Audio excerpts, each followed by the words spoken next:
one for the one and only DNVR. Two goes out to Zach, Mase, Arcade, and the bar. Three for Mr. B in that old trophy case. Number four, we're still waiting for, well, bring on the chase. Out on the field at Mile High, Broncos win is our desire. Coupled with a break, brew and a friend, bleed orange and blue to the bitter end. Come and join us, DNVR. We are DNVR. Welcome into the DNVR Broncos podcast on this magnificent Monday. I'm Zach Stevens, joined by my man, Andrew Mason. We're back in Denver. And before we say hello to Mase, I got to tell you about our presenting sponsor, MSU Denver Online. Because over at MSU Denver Online, you can protect against economic downturn with an education, and you can get that education while continuing to live your life. And you can get into so many different careers over at MSU Denver, and you can build your toolbox by checking them out, because in uncertain times, you want to be able to make money while earning a degree, and you can do that. So check out our friends over at MSU Denver to do that. My boy, Mase, how is it going? We haven't talked to you in over a week, but I did see you last week at the Senior Bowl. Yeah, saw you around. Looked like the shows went well. How did you guys like the rental place you guys stayed at? Oh, it was great. You're downtown, right? We were close to downtown. Okay. Yeah. We were in a nice little southern home with all the charm that has in the neighborhood. And was there a live oak tree out front? Oh, pretty much. Palmetto. Yeah. You have the Spanish moss hanging from the live oak branches. Yep, exactly. Okay, then that's as Gulf Coast as it gets there. Yep, and of course we had the humidity where when it started raining a couple of those days, it literally just felt like, okay, I'm in a shower right now. Yes, not a hot shower, but when we were out there on Wednesday at practice, you guys found kind of a good spot. You got under the tent, and I decided, well, I got a great angle up here, and so I got doused for 4 hours. I actually had to go back to my hotel room, it was about 10 minutes from the stadium, which was perfect because I had to be on the radio at 5 o'clock Central Time. So I drove back to my hotel, changed clothes, came back for the second practice. Those got drenched too. And this is also why, when you travel, always bring one more outfit than you think you're going to need. Because of that, I wasn't caught short on that, having to have multiple changes of clothes on that rainy day. But hey, you guys saw some of the clips that I got. We ran a lot of them on Wednesday, so happy to do it. Happy to be back, though, in Denver. Yeah, and we're happy to talk to you, and I can't wait to get all of your takes, specifically about the quarterbacks we saw down there, because we broke down the Senior Bowl a lot on this podcast last week, but we haven't got to talk to you. But I got to ask the most important question here, Mase, and that is, what was the best meal you had last week? Oh, I had, well, it was really tough because, and you guys alluded to it, everything closed at 9 o'clock for the most part. Right. There was one place that was open till 10 p.m. that I've been to before. It's called the Bluegill Restaurant, and you have to drive over Mobile Bay on the bridge across over to Spanish Fort, and they have these oysters that are grilled in garlic and Parmesan. Ah, you're killing me. Oh my God. I go there every time, and I had that, and then I had a shrimp po' boy along with it. Man, that was a great meal. That was my best meal. That sounds amazing. But here was the funny thing. I went there so late. It was like I got there at 9:20, and they had live music. They had a singer who was had her and her guitar. I basically got a private musical show. Wow. As a result, I was the only one out there. I mean, I felt sorry for her because I was having to do some work, and so I'm ticking on my iPad here, and the song ends, and I clapped. I mean, and as I told her, if I don't clap, who will? And then I think she was waiting for me to leave, because when I finished my meal, it was about 10 minutes before she was supposed to be done with her set. But then she's like, "Okay, I'm gonna go home," and then so she packed up. But it was it was a nice meal, nice night. Oh, that is very impressive. Yeah, we had oysters as well. I feel like you can't go to New Orleans and Mobile without the oysters. We had oysters a couple of times. We had po' boys a couple of times. We had gumbo. Where did you have oysters in New Orleans, Mobile, or both? We did. We had them definitely in New Orleans. We went to Acme Oysters. Of course, yes. And probably right off the highway, right? That one right off 10. It was downtown actually. Oh, okay. You went to the OG. Nice. Exactly. Yeah, we went to the OG before making our way down to New Orleans, to Mobile. But it was a great time. And Mase, of course, one of the reasons I think we sent everyone out there last week was because of the quarterback position. Another year of the Broncos needing a quarterback, and this year 5 of the 6 top quarterbacks were in Mobile. Of course, Matt Corral sat out because of that injury, which was only a sprained ankle that he suffered in the bowl game. But he wasn't there. Everyone else was. I got to say, what were your initial impressions of these 5? I think it's kind of the impression a lot of people have, but I think Malik Willis gained the most. Okay, agree. Kenny Pickett, I'm not as down on him as a lot of people are. Okay. I think he is kind of what everybody thought he was. By all accounts, he nailed the interviews, which is something he's going to do. Pickett's probably going to win the whiteboard this year. Mm-hmm. And that's which is huge. It's huge, and that's going to matter. The concerns about hand size aren't going away, in particular because of the struggles he had in the rain and wind, particularly on Wednesday. Not a lot of zip on the ball. But you could say the same thing about Mac Jones the previous year. And where was he on Sunday? He was in the Pro Bowl. Your Mac Jones. Yeah, he was doing the gritty dancing. Yeah, he had all the swag in the world. That just confirmed to me that he's the truth. Yeah. So Jim Nagy, who runs the Senior Bowl, kind of dropped the Joe Burrow comparison on Kenny Pickett. I think that's a ceiling comparison. Okay.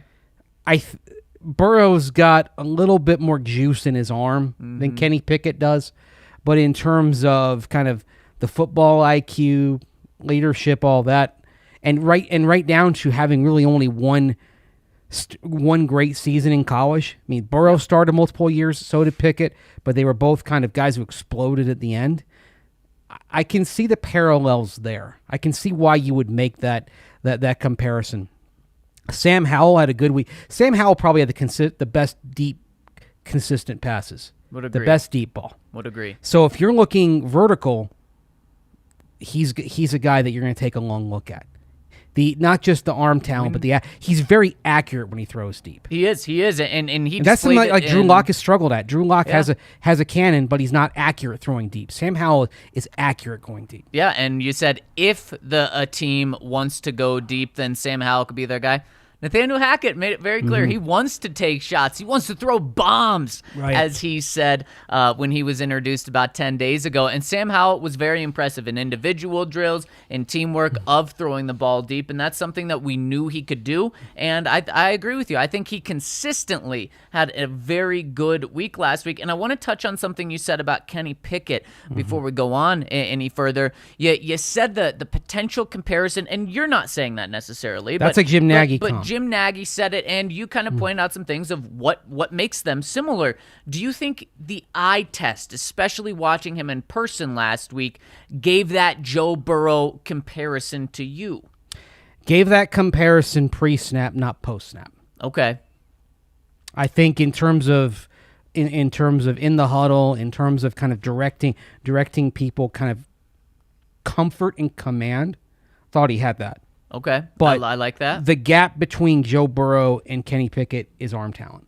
Yeah. And to me, when I watched Joe Burrow at LSU, he did look special. He did look like he had the tools. When I watched Kenny Pickett as a passer and once the ball was snapped, boy, I was underwhelmed. I was underwhelmed. And Mase, I would say entering the last week, entering the Senior Bowl, Kenny Pickett probably had the highest stock of any of these 5 quarterbacks. I guess we can throw Zappy in there and say 6.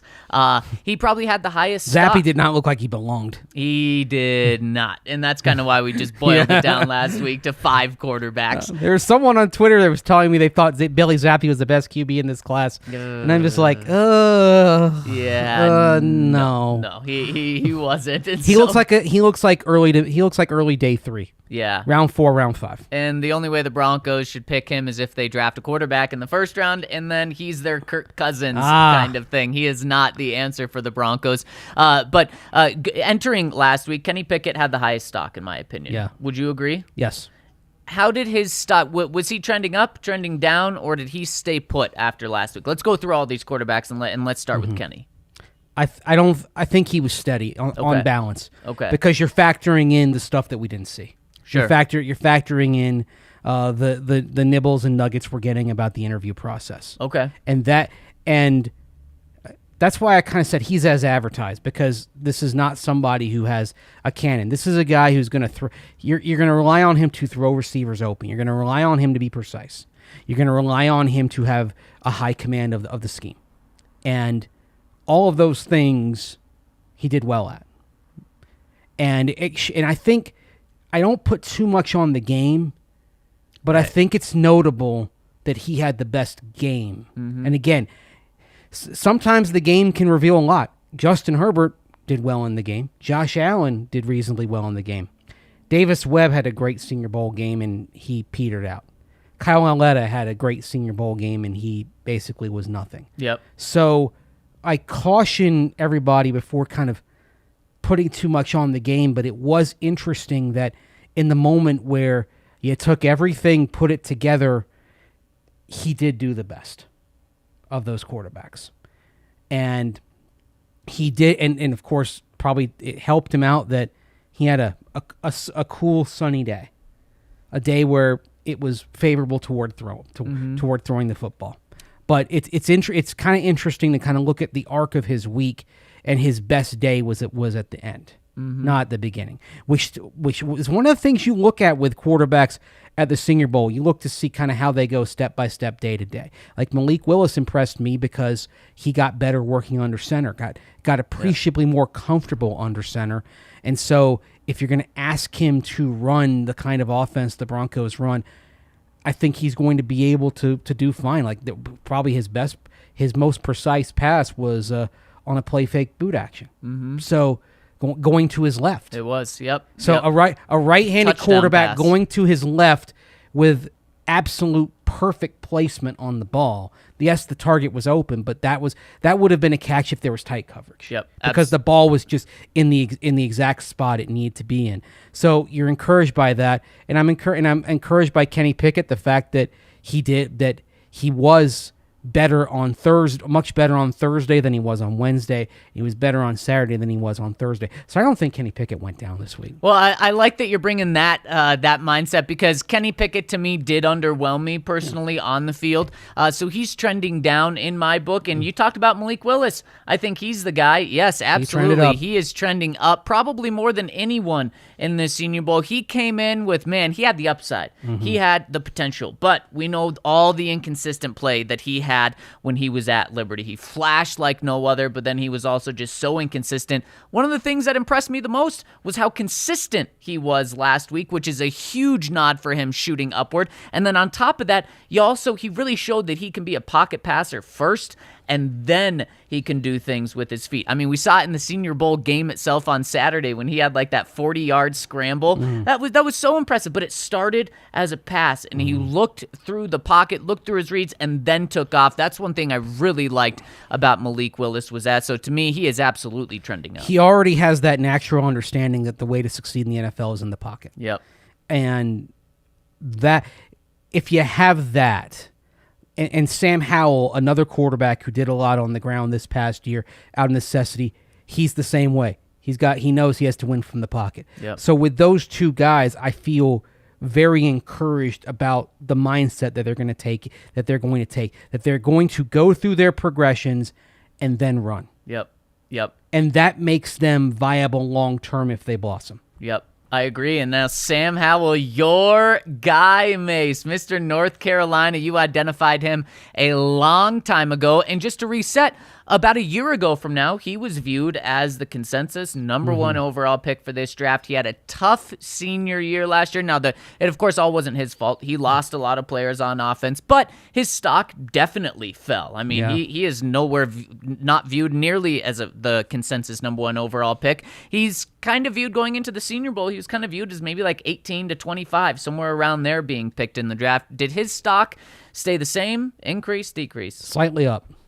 Okay. I think the right spot for him now, if you want to get him, you can probably get him at the same spot you got Mac Jones at last year. Okay, so 15. Yeah, and it's interesting because both of them, I think, that's a good spot for both Mac Jones and Sam Howell, even though they get there in completely different ways. Right. Very, very different ways. And Mase, I agree about trending up. I would say it was more than slight. I think he significantly trended up because of that consistency. He gave me flashes of why people were so high on him 1 year ago. If Nathaniel Hackett wants a wide zone offense with play fake boot action that takes vertical shots, it's very easy to picture Sam Howell running that and running it well. Yep. And we were high on Sam Howell. I was high on Sam Howell last week, but after taking a step back, I think he's the guy where after getting a couple of days away from it, he's the guy that raised even more in my book. I still think Malik Willis won the week last week, but I think Sam Howell was a very close number 2. All right, there's still a couple more quarterbacks. Desmond Ridder, Mase, trending down. Even though he was named the offensive player of the game. Yeah, but too much inaccuracy throughout the week. And by the way, I completely agree. I was just throwing that out there. Like that. Yeah, it's worth noting. Again, kind of the same thing with Kenny Pickett. He put everything together, did well. But really quick. But Kenny Pickett was much more accurate over the course of the week than Desmond Ridder was. Without a doubt. Yeah. Desmond Ridder, to me, trending down. And Mase, really quick, when did you leave the Senior Bowl? Very early Friday morning. So you weren't there for the game? No. And here's a little insight into the Senior Bowl, which is so funny. Media, scouts, pretty much everyone is there for all the practices, and then no one stays for the game. That just shows you that the value is not in the game. So if you want to get the most out of this, it's listening to our pods from practice last week. And right now, it's not going and looking at the box score of the Senior Bowl game because that has probably the least amount of significance. Yeah, it's really fascinating. I remember the first time I went to the Senior Bowl, I got a credential and stayed for the game, and then I realized that no one was there. And so the only time I've stayed for the game, I've done it twice, once in 2008, and then stayed for the game when the Broncos were coaching, which, of course, led to all the jokes that, gosh, Vance Joseph gets blown out in an all-star game, too. With the better quarterbacks. Yes. Oh, my goodness. That was the game that Kyle Lauletta playing for the team coached by, I believe Houston was coaching the other team in that game. Kyle Lauletta was the MVP. And again, oh boy. Yeah, hey, the Senior Bowl MVPs include, Justin Herbert, and they also include Kyle Lauletta, Davis Webb, and we'll see where Desmond Ridder ends up. We will, and there was one more big name there, maybe the biggest wild card of this class, and that is Carson Strong. Mase trending up, trending down, or staying put? I think he trended down in the course of the week. I did like the fact that he showed that he could move from under center. He worked without a brace. Yeah. The arm, you know what? He didn't flash the arm in the way others did. Like looking at what he was doing deep, looking at how much velocity he consistently had. I mean, he didn't show the same arm that we saw on film at Nevada. It was kind of curious what went on. Now he says he's healthy. I'm actually going to have a piece on him coming up here early this week because I had a chance to talk to him on Wednesday last week at the media day event that they had. But I can't see Carson Strong going before the mid to end of round 2. And definitely it's a value play. The other thing is, all the other quarterbacks bring some degree of mobility. Like, take Sam Howell, for example. He can and will, if nothing is there, he can take off and get you 10 or 15 yards like that, right? Yep. And because of that, every defense is going to have to account for that threat when they go against him. So does that mean that maybe you've got a safety who can't rotate over and help when a receiver's going deep on a sluggo route, when and that means it's going to be easier for Howell to have a chance to complete one of those deep balls. So he's going to see coverages that are more favorable to him because the defense has to account for the fact that he will move the chains with his legs. Whereas, and Kenny Pickett as well. And Malik Willis, it's obvious because as we saw in the game. But Carson Strong does not have that tool in his drawer. Yep.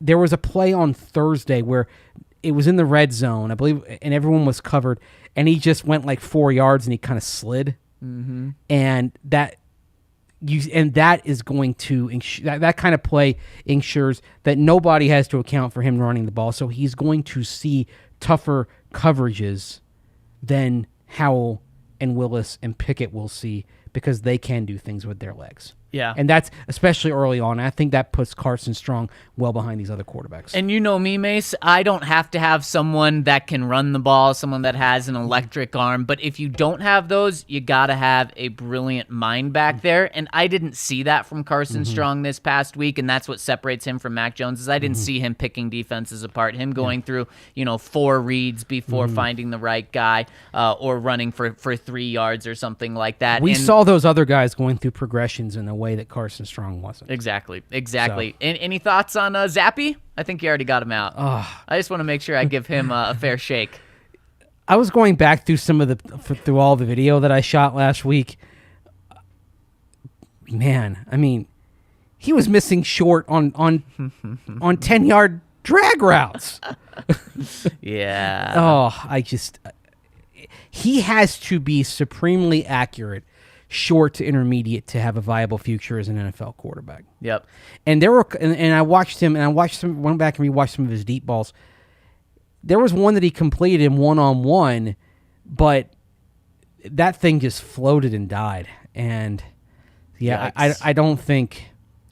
I think Bailey Zappi's future is as capable backup Bailey Zappi. Yep, I think you're right. It's pretty clear that Bailey Zappi will not be drafted by the Broncos with the number 9 overall pick. But, Mase, I want to get your take on if any of these guys have done enough to be considered for that 9th overall pick. But first, I got to tell you about the number 1 place to watch the Super Bowl, and that is right here at the DNVR Bar. We're going to have the biggest and best Super Bowl party here. We're going to have DraftKings here giving out some awesome prizes. We're going to have so many things going on. This is the place you want to be. And of course, when you're here, you can grab a Breckenridge brew. Ask for the member size beer, because if you're a member with us, you get that 22-ounce beer for the price of a 16-ounce beer, and you can have pretty much any Breckenridge beer on tap because we have it all. So make sure to come down here, check us out, and to get that member size beer, make sure you're part of our family. Go to thednvr.com and join our family. Also, check out our friends over at Chevalier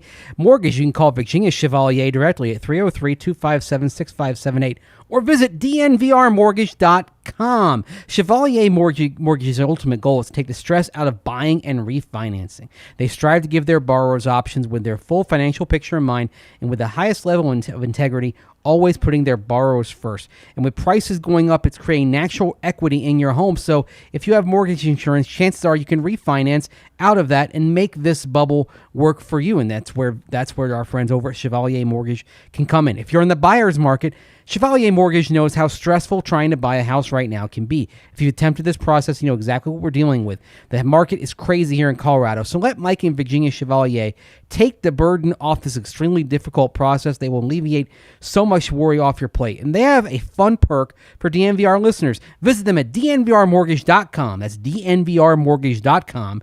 And enter to win a free DNVR shirt or hat of your choice when you do. Most importantly, get set up with a free consultation to discuss all your options. That's DNVRmortgage.com. So remember, DNVRmortgage.com, enter to win a free t-shirt or hat when you do, and get a free consultation to find out all of your options. Call Virginia directly, 303-257-6578. And don't forget, Michael Chevalier, NMLS number 1931006.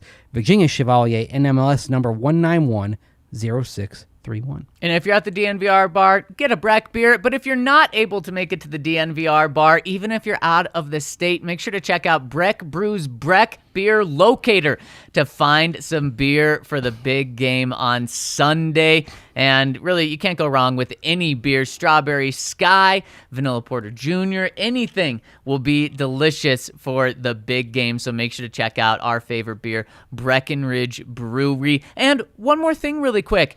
Make sure to give us a like if you're tuning in on YouTube. We would really appreciate it. Subscribe, turn on alerts so you know when we're going live. You guys know how it is in the off season. Anytime there's breaking news, we're going to have an emergency pod. And if you want to make sure that you don't miss out on that, make sure you subscribe. Make sure you turn on alerts. And also, for the people tuning in live, this is a podcast too. We do this 5 days a week. Sometimes we're not able to go live, but we always have a pod for you. Just like last week. We were able to go live a couple of times last week, but one of the times it was at like 1 a.m. We were recording another one at 10 p.m., so we weren't able to go live, but we did drop a podcast, and you can find our podcast anywhere that you find podcasts. Just search for Broncos. We'll be the first one that pops up. Just look for DNVR Broncos. And if you are tuning in live, hit us in the chats and say hello. BK, I see that comment. Really appreciate you, my friend. And so, Mase, I've got to ask you the question. Have any of these guys done enough to deserve being considered by the Broncos at number 9? Willis, Pickett, and Howell should all be considered at number 9. Woo! That is juicy. That's a lot of guys. Plus Corral. Even though he wasn't there. So 4 potential options at number 9. 4 potential options. Now, that being said, I think you're going to evaluate the landscape. Like I would say with Sam Howell, for example, the right spot for him is probably 15. Okay. So can you move down and get Sam Howell and get extra draft capital that will allow you to maybe get an edge rusher, perhaps? And all this, of course, if you don't trade for Aaron Rodgers. Sure. Put that out there. This is Plan B. Plan A is for Aaron. Plan B is the draft. You think Plan B is the draft? And let's put Russell Wilson in Plan A as well. Plan A is elite veteran. I think Plan B is the draft, maybe partner with a Garoppolo. Okay, let's put Garoppolo and those people aside. Let's just say the Broncos get to the draft, and this is pretty much their quarterback room that they have right now. It's Drew Lock, and maybe Teddy Bridgewater on some sort of deal. But no, still... I doubt that happens. Okay. So the Broncos don't do anything Yeah. heading into the draft. Let's say that's the approach they take. So your ideal situation to get Sam Howell, trade back from 9 to 15. What are you picking up? A second? Second, maybe another third, and let's say you can get a second round pick, and you're sitting on 3 round 2 picks. Yep. Then I'm thinking, okay, 2 of those round 2 picks, they're going to get me back into round 1. Okay. And I'm getting an edge there at the end of round 1. Okay. So Sam Howell 15 for you is ideal. Yeah. What about Malik Willis? If you want Malik Willis, you're gonna have to go higher. You're going to have to trade up. Yes. That is so important, and I'm really happy to hear you say that, Mase, because one thing I just kept saying last week was you're not going to be able to wait till 9 to get the number 1 quarterback in this class, even though all of the mock drafts last week and the week before were saying, oh, look, the number 1 quarterback's going to fall to the Broncos at 9. No. And we've already seen all of the hype start to go with these quarterbacks, specifically with Malik Willis. If you want him, you are going to have to trade up. You're not going to be able to stay put. So my question to you is, Mase, for Malik Willis, how far do you have to go? Well, Detroit's kind of the wild card in there at number 2. Because and this is where it's interesting. They do have the intel that no one else does. Yep, because they coached him. They did. And now we saw the Broncos. Yeah, the Broncos screwed up their intel on Josh Allen in 2018. Did. But then back in 2004, the late Marty Schottenheimer and the Chargers coached Phillip Rivers. And even though they had Drew Brees, they said, "Let's go get Phillip Rivers." And I don't know that Drew Brees would have become Drew Brees in San Diego, the degree where he became a Hall of Famer. But Phillip Rivers, you certainly can't argue with the wisdom of that pick. That worked out pretty well for them. Yep. So if Detroit sees the same thing in Malik Willis, first of all, they're not moving from 2. So if you really want Malik Willis, you might have to jump Detroit. And that might and look. And I think that's probably a bridge too far in terms of value.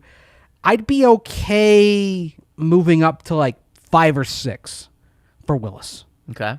I think 2 is where you say, okay, let's measure his value compared with Kenny Pickett, Matt Corral, Sam Howell. And we're talking from 9 to 5. You may be able to do that without having to give up a future first. You may, but you're going to blow up your set. Probably you're blowing up day 2. Yep. Because I think it probably will cost you a 1 in 2023 to move up. I think so too. Realistically, you're hoping that you could do it for say 3 2s and a 3. Yeah. But it's more likely you'd have to do a 1. Yeah, kind of reminds you of you would get the choice. Do you want to give all your second round picks and maybe a third round pick, kind of like the Indianapolis Colts did? Wait, no, it was the Jets to the Colts traded with the Colts, Howell. traded Or one for second Darnold, round the other, pick the for same. every pick they moved up. Ended up given 3 second round picks to move up 3 spots. Broncos could be in a similar situation, moving from 9 to 5, or it probably would be a first round pick. So my question to you then, Mase, is would you do that? Would you do, 3 seconds and a third or an additional first next year to go from 9 to 5 to get Malik Willis? I know this is a cop-out, but if Nathaniel Hackett decides Malik Willis is the guy, yes. Man, that is such a cop-out. It is, but no. Look, if they believe in one of these guys, whether it's Kenny, look, you can probably like Kenny Pickett's mind, and you can love Kenny Pickett's mind, what he does at the whiteboard, the leadership. You can love Sam Howell's leadership, his grit, and again that deep ball is a thing of beauty that he throws. It's breathtaking. You can love that.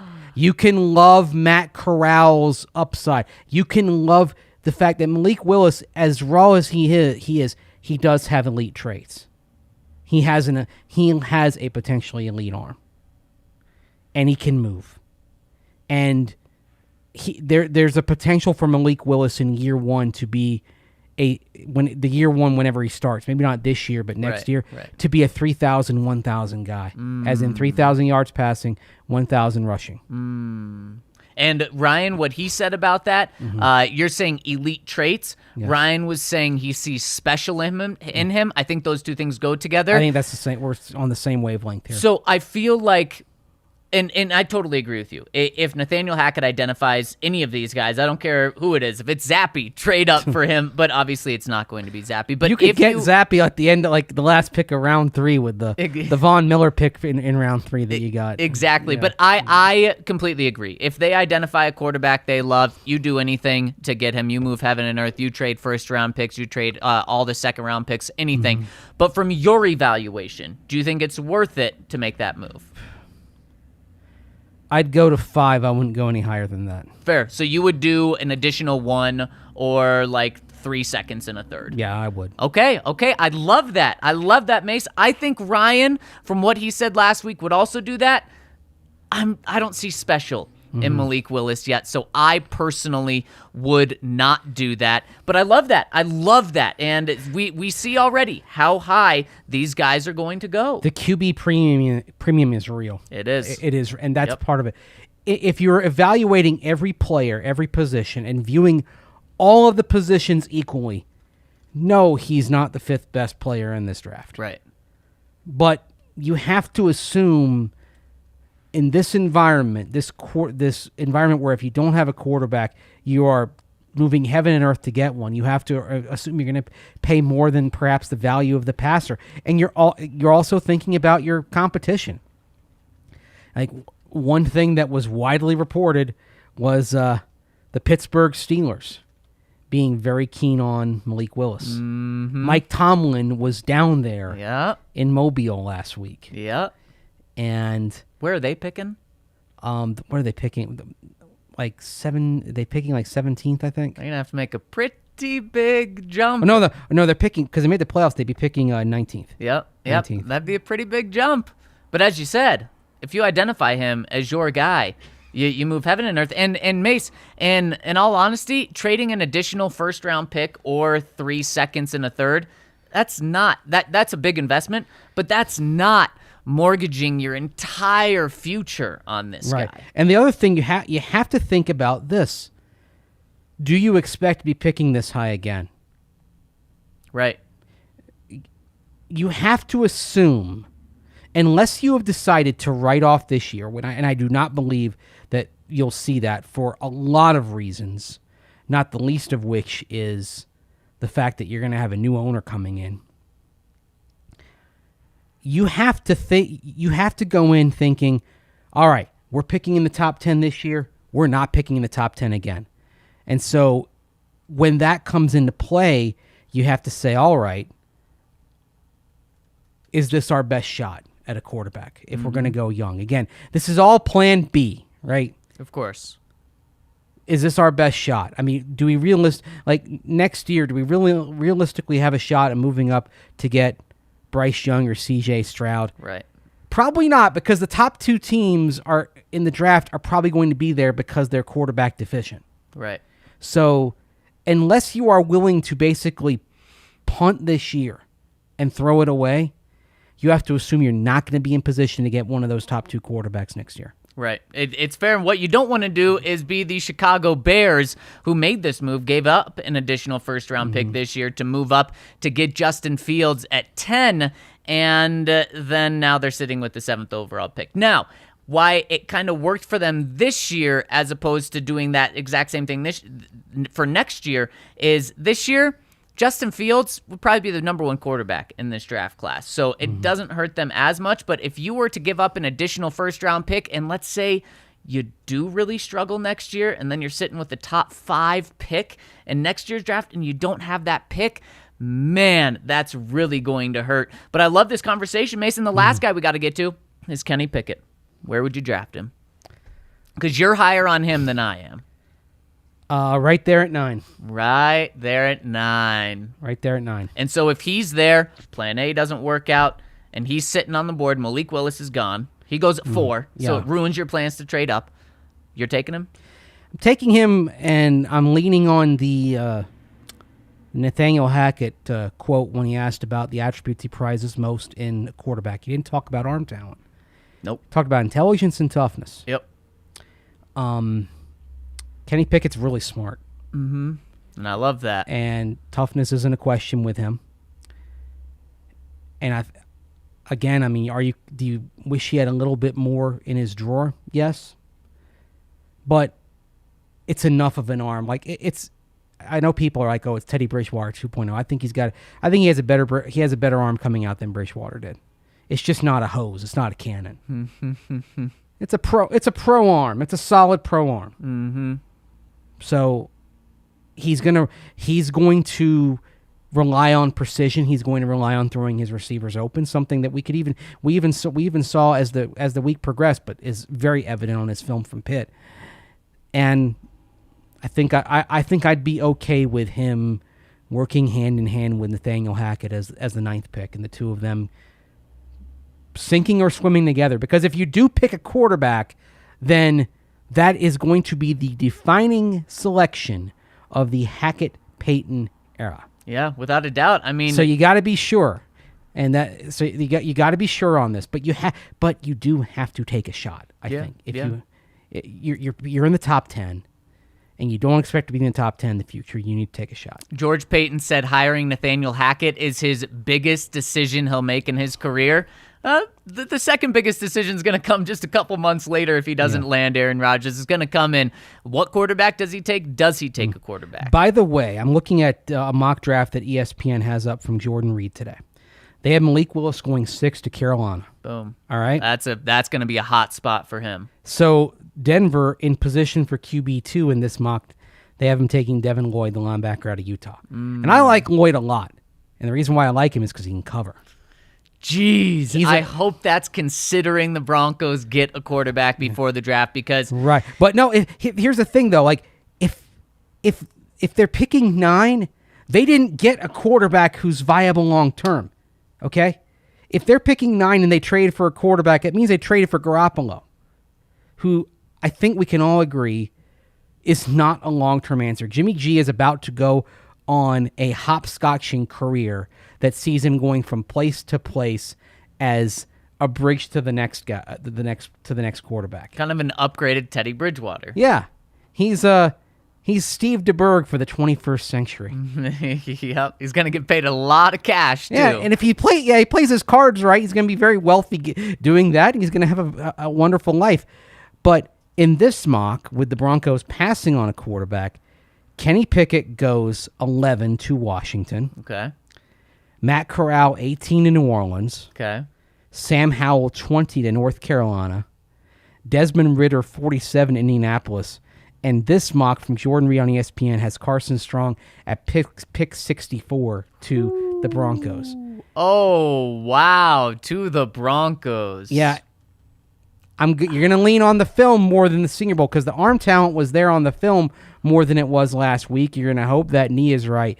But, boy, Zach, I hate the second round flyer quarterback. I do too. I don't want to see that. Just get one of the guys at the top. I completely agree with that. I don't want to see the Carson Strong with the Jimmy G. That's almost a nightmare because it keeps you competitive enough to keep you away from the really good quarterbacks at the top of the class. And then you go with Carson Strong in 2023. Let's see where he goes. Oh, but he was injured for 6 games, so we need to see him with the full season. So let's just go with him in 2024 as well.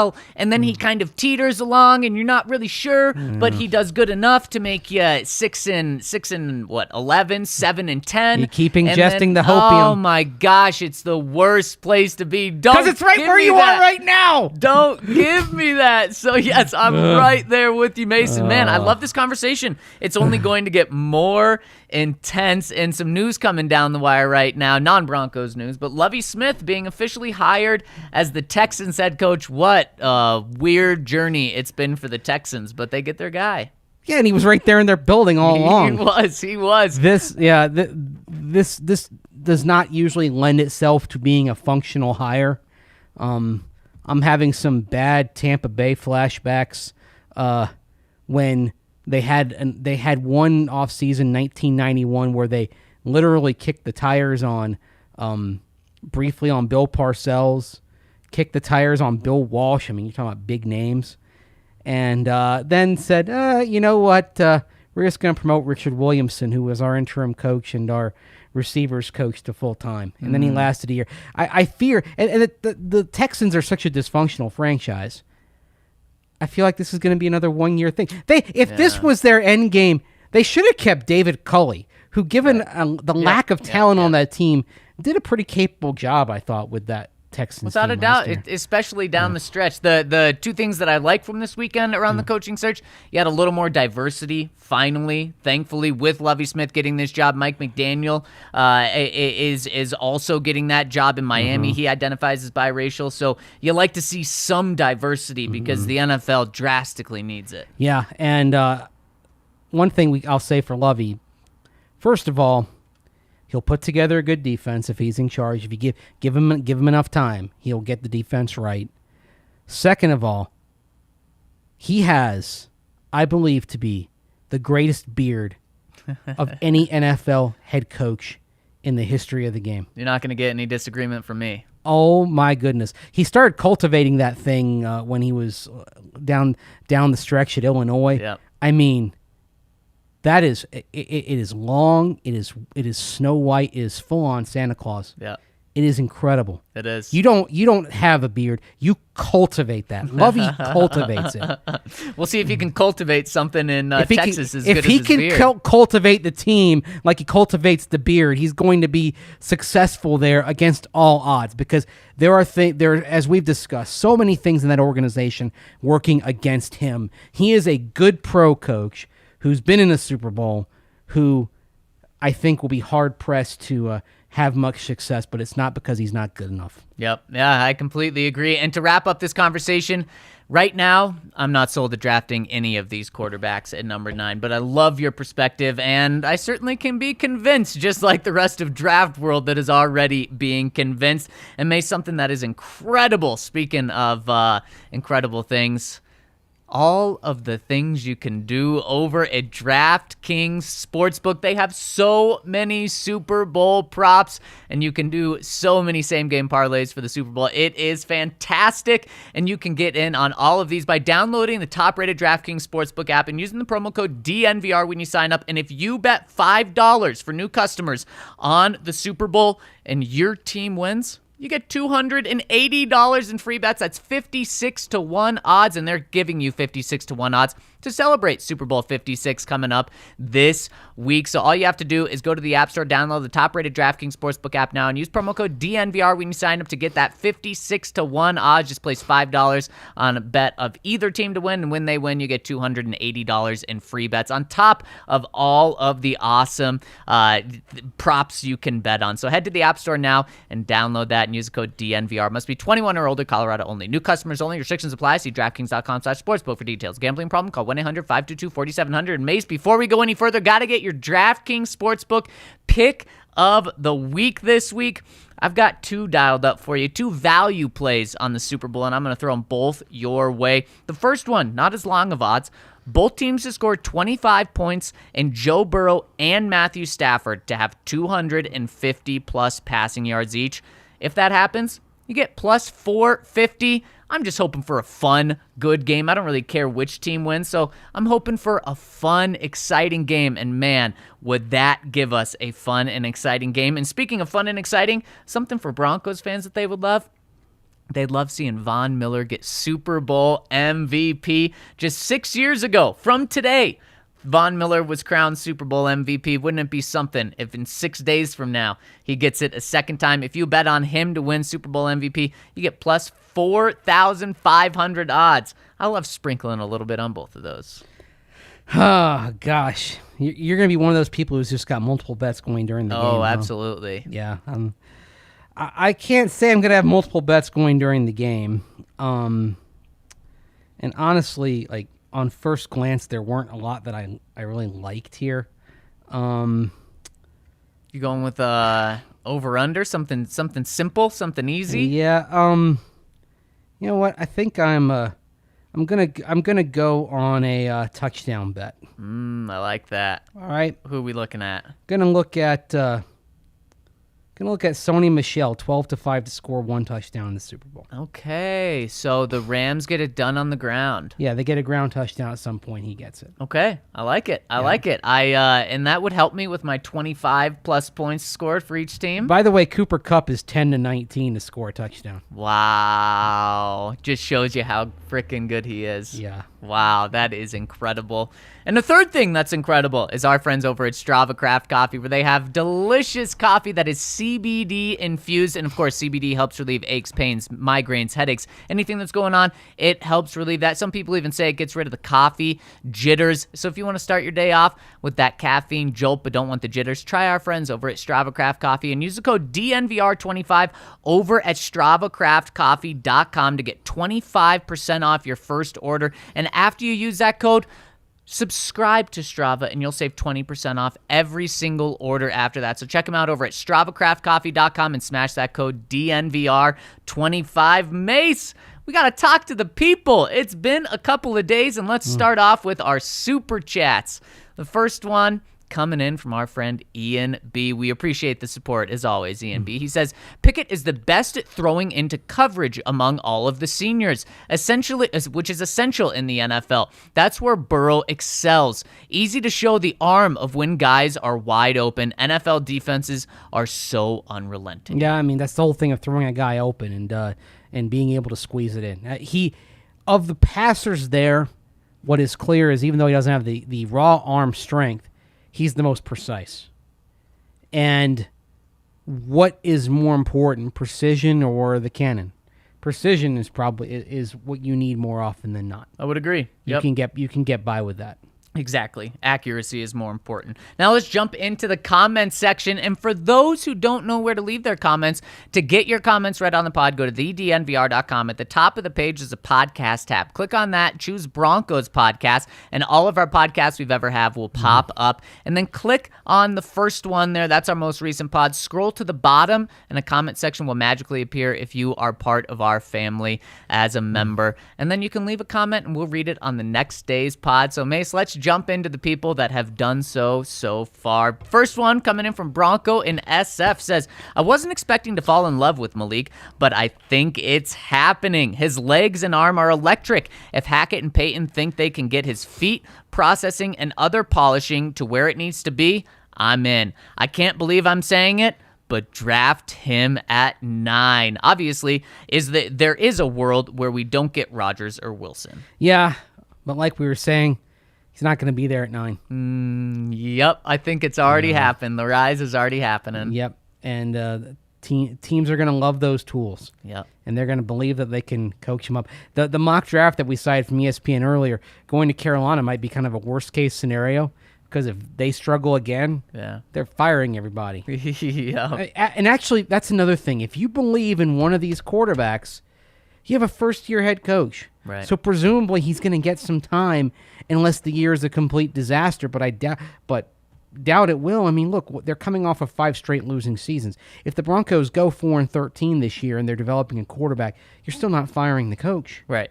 Unless exactly. unless the owner is, at $11 billion or whatever net worth, says, oh, well, we just got to make a change. Right. But you're unlikely to fire a coach with a losing season, even a really bad one. I agree. Because of what you've dealt with the last few years. What I'm saying is it's possible there could be, maybe not tearing down, but a little retooling. This year. And that's okay. Look at what they're doing with the coaching staff, which we'll get into more later this week. They're going young on the coaching staff. They're going inexperienced on the coaching staff. They're hiring a teacher for the teachers. Yeah. So, as Hackett told Peter King last week. So you might as well just go all in on the youth and accept that this year could be tough, and you're all going to build off it next year. Young minds, fresh ideas. Exactly. Howler Bro Surf says, great work all week, boys. Thanks for the great content and evaluation throughout the week. It's so nice to be able to watch a Super Bowl and not really care about the outcome. Andre, it was great to hear you on the pod all week, but don't understand the hate for LA. The Rams made the right call there. LA better than St. Louis all day, every day. But go Bengals, go Rams, go Vaughn. I'm just enjoying a Brady-less and Patrick/Jackson Mahomes free Super Bowl. That's kind of how I feel with this.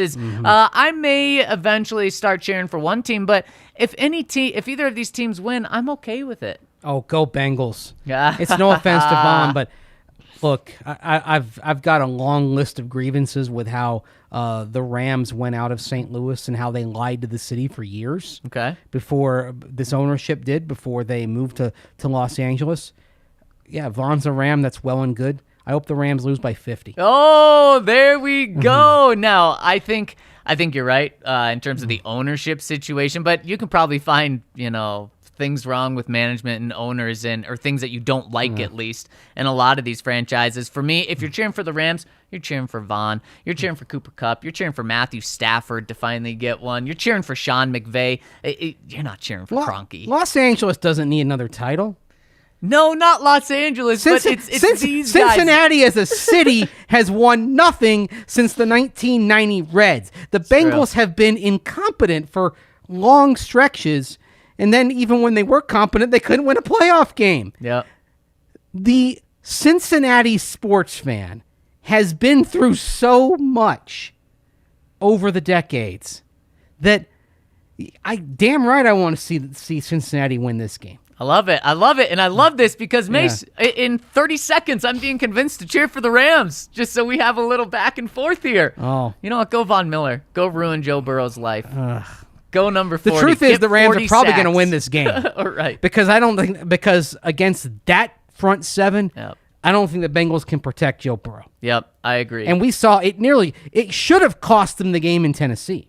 Yep. But, 9 sacks. But Ryan Tannehill, what are you doing, man? Ryan Tannehill's it up. Yeah. So, although the receivers in Tennessee were culpable as well, and then Tennessee was kind of they'll ask what if until the end of time. Yep. And by the way, will. Nashville's another town that's never won anything in pro sports. Yep. So I would have been, if the Titans had made the Super Bowl, I would have been rooting for them. Yep. Yep. Oh, another super chat. Let's hit it right now from Dylan Smith says, also, Mase, to your point, the Rams bought a lot to win. Odell, Vaughn, and Stafford to win in true LA fashion. Go Bengals. However, hope Vaughn does good. See, I don't mind that. I don't mind that they bought their way to it. And the thing that I like about it, actually, is that it's working. It's working if they get a championship, it's all worth it. Yep. But at the same time, they have to brace themselves for what happens down the line if this lack of draft picks ends up costing them. Now, I'll give an example that actually supports what the Rams are doing. And it curiously connects to the Rams here. In the 1970s, George Allen went from the Rams to Washington. And he proclaimed in Washington, the future is now. Made trades for a bunch of veteran players, including guys who played for him with the Rams. And literally by the time Washington, I almost said the old nickname, I apologize, got to the end of the decade, they had, I think, one draft where they didn't pick until like the 6th round. Oof, wow. Like, it was always the future is now. There wasn't a draft pick he wasn't afraid to trade for a player who could help them right in that moment. So, eventually, George Allen had an unlimited budget, and he exceeded it, I believe is what was said by Washington owner Edward Bennett Williams. And so Washington moves on from him in 1978. And you think, oh, boy, they're going to stink from now until the end of time because the roster is old. They don't have draft picks to replenish it. By 1982, they were the best team in football, and they were in the Super Bowl. So Washington didn't have to pay a price for the same kind of thing that the Rams are doing right now. Right. It's possible that may be how it works out for the Rams. Yeah, absolutely. They succeed for a while, but then they don't have a down period because they lack draft picks. Also tells you almost everything that we see in football today happened at some point in the past. Also, Dylan, I got a question for you. You can't really hate buying your way to a Super Bowl. That's essentially what the Denver Broncos did. Now, the Broncos in Super Bowl 50 had some homegrown products on the team. Derek Wolfe, Malik Jackson, Chris Harris Jr., but look at all the people they bought. Now, it's a little different than what the Rams did. The Rams went out and obviously traded draft picks for Stafford, draft picks for Von Miller, but they did go out and sign Odell in a very unusual free agency situation. But look at what the Broncos did. Peyton Manning was not one of their guys. You had Emmanuel Sanders, one guy they brought in free agency. You have DeMarcus Ware. Now, Sanders came in because a guy they drafted took a bigger contract. But still, they bought him, but then you had they bought him for cheaper than Eric Decker ended up getting from the Jets. But Aqib Talib, DeMarcus Ware, Darian Stewart, T.J. Ward. Stewart was a value. Stewart was a value guy. But still, you went out and like the big bought money those guys. Okay, yeah. but there's still so many of them on the team. Yeah, I mean, I go with Peyton. I go with DeMarcus, Aqib Talib. Yep. For 1 year, he had a pretty robust contract. Evan Mathis, remember him? Yep, of course. Yeah, at guard. So I don't really see the logic there for not liking this team when I'm sure you like the Super Bowl 50 Broncos. But really appreciate that, Dylan. Next one from Melbourne Broncos says, hi, guys. Hope you're all refreshed after a hectic work trip. Looking into my crystal ball, I like what I saw from Utah's Cam Rising, and I can see him being a future first-round pick. It's a long way off. Thoughts? Long way off.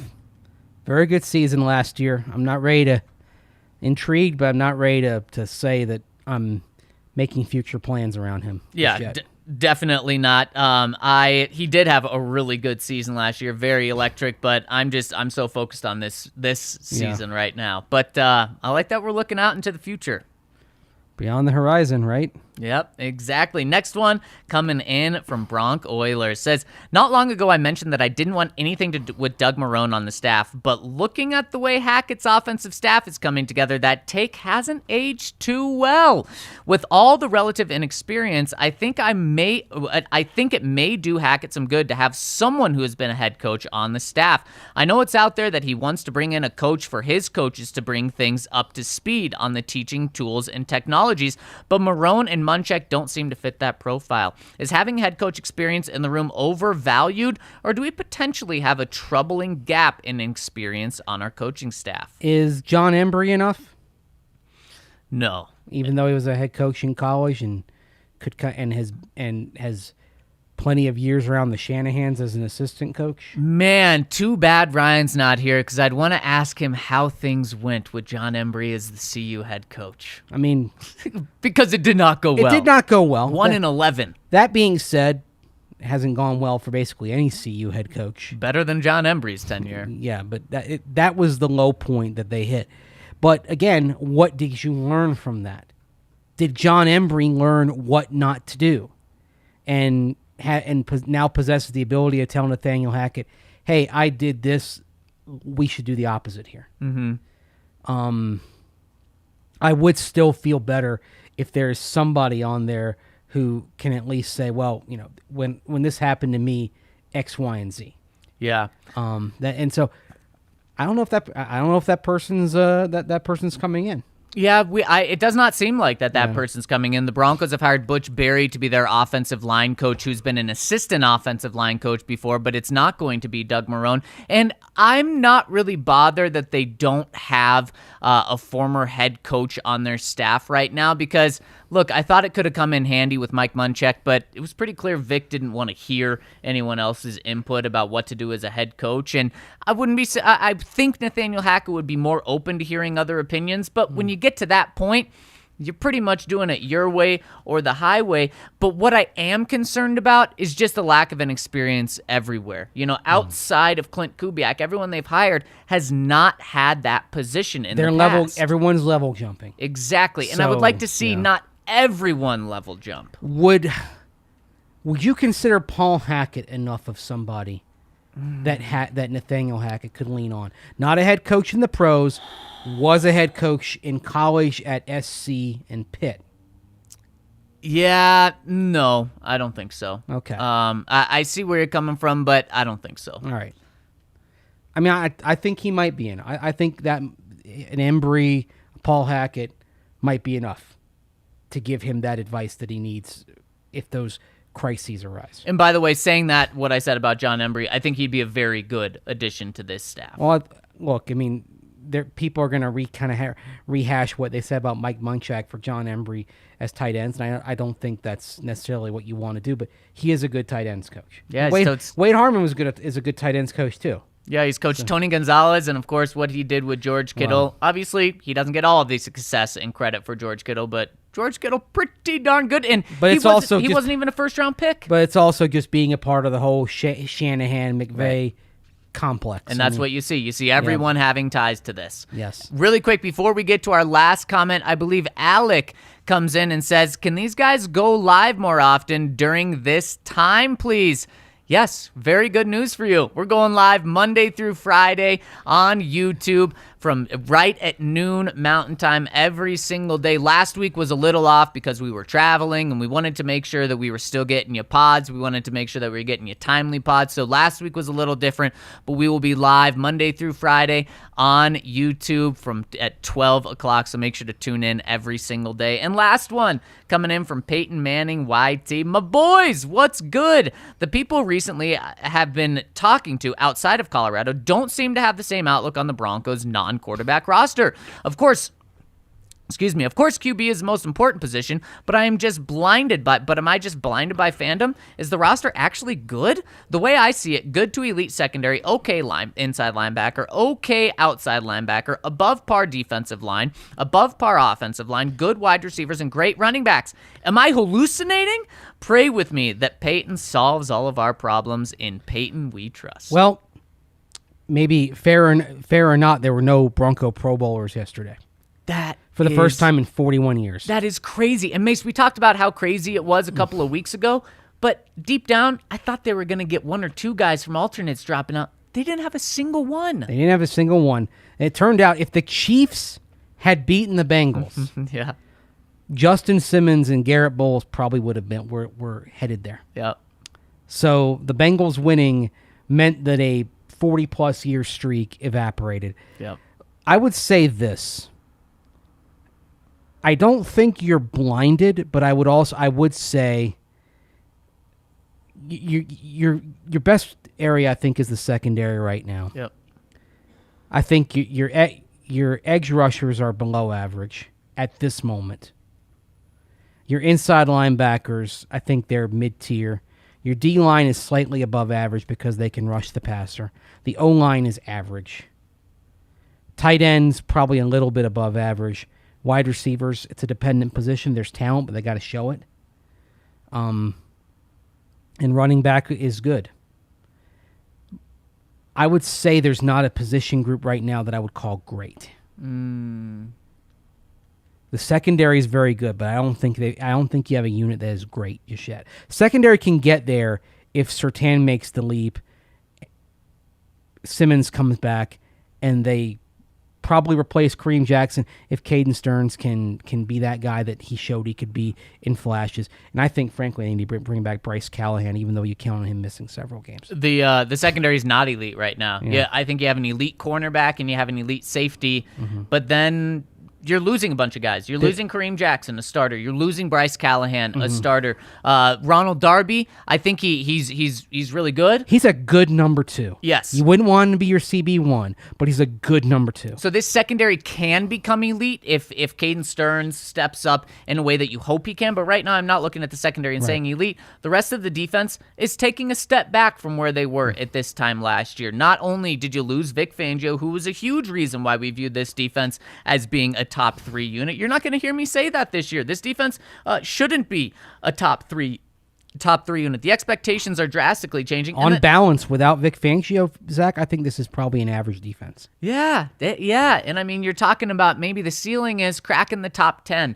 Depends on what they do in the draft and free agency, but the defense is taking a step back. On the offensive side of the ball, you got to have a quarterback in order to get a Pro Bowler at the wide receiver position. So it's hard for me to point at the wide receivers and say they're bad. It's also hard for me to point at the wide receivers and say they're good. They're great, I should say. I think the wide receivers are a very promising group right now. They're a good group. Tight ends, exact same thing. Offensive line, I think this offensive line is average. Yeah. And then running backs, I do agree.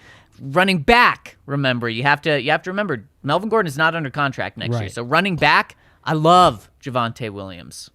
But that's what we're talking about. I don't know. I don't think the Broncos were that snubbed on Pro Bowlers this year. I think they should have had 1 or 2, but this wasn't an 8 Pro Bowl roster. Right. I didn't like Garrett Bowles, I thought probably was higher in the voting than he should have been. Yeah. The one I would, and actually with all respect to Justin Simmons, I would have argued more for Pat Surtain.